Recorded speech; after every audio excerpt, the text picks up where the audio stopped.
Hello मंडळी, कसे आहात? मजेत ना? चला मग आज झणझणीत आणि चमचमीत मस्त अंडा करी रेसिपी मी तुम्हाला सांगणार आहे.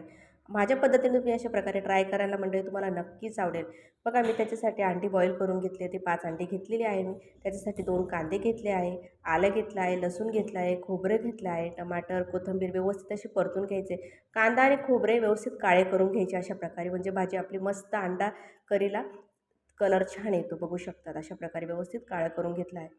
बघा अशा प्रकारे आपल्याला टमाटे, आलं, लसूण, खडे मसाले व्यवस्थित परतून घ्यायचे आहे. बघू शकता अशा प्रकारे तुम्ही भाजी कराल ना व्यवस्थित परतून, तर ती भाजी ग्रेव्ही फार सुंदर लागते आणि हॉटेलमध्ये अशा प्रकारे केली जाते मंडळी.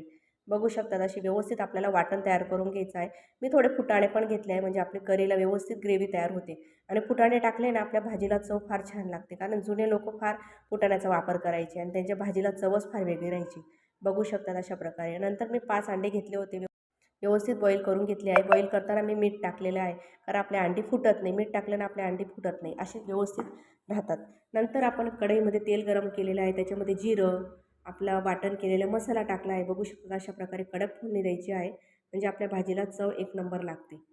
व्यवस्थित फ्राय करून घ्यायचं आहे. तेल सुटेपर्यंत आपल्याला मसाला फ्राय करून घ्यायचा आहे अशा प्रकारे. मैत्रिणींनो, ही भाजी इतकी छान लागते, अशा पद्धतीने केली तुम्हाला नक्कीच आवडेल. त्याच्यासाठी मी 1 चमचा लाल चटणी घेतली आहे. त्याच्यासाठी मी 1 चमचा हळद, लाल चटणी घेतली आहे, खडा मसाला घेतला आहे, धने पावडर घेतले आहे आणि शाही डेग मसाला घेतला आहे. आमच्याकडे शाही डेग मसाला जास्त वापरला जातो, कारण कोणत्याही भाजीला चव एक नंबर लागते मंडळी. बघू शकता अशा प्रकारे थोडं आपलं मसाल्याचं वाटणचं पाणी होतं, मी ते टाकलेलं आहे. आणि तेल सुटेपर्यंत आपल्याला मसाला व्यवस्थित परतून घ्यायचा आहे अशा प्रकारे. आणि आपले बॉईल केलेली अंडी याच्यात टाकायची. ते अंडी व्यवस्थित फ्राय करून घ्यायची अशा प्रकारे. आणि तेल सुटेपर्यंत मसाला व्यवस्थित परतून घ्यायचा. बघा 1 ग्लास पाणी टाकलेलं आहे मी. तुम्ही तुमच्या इच्छेनुसार कमी जास्त पाणी करू शकतात, पण अंडा करी रेसिपी ना अशी ग्रेव्हीमध्ये छान लागते. बघू शकतात मी चवीनुसार मीठ टाकलं आहे. बघा तुम्हाला इतकी भाजी आवडेल ना ही माझ्या पद्धतीने तुम्ही करा, नक्की तुम्हाला आवडेल. बघा आपल्या भाजीला कलर किती छान आलेला आहे, मस्त तरण आलेलं आहे आपल्या भाजीला. बघू शकतात आपला अंडा करी रेसिपी तयार आहे. मग या मग मंडळी जेवायला, असंच म्हणावं लागेल, कारण बघा आजची भाजी इतकी छान झालेली आहे ना. बघू शकतात.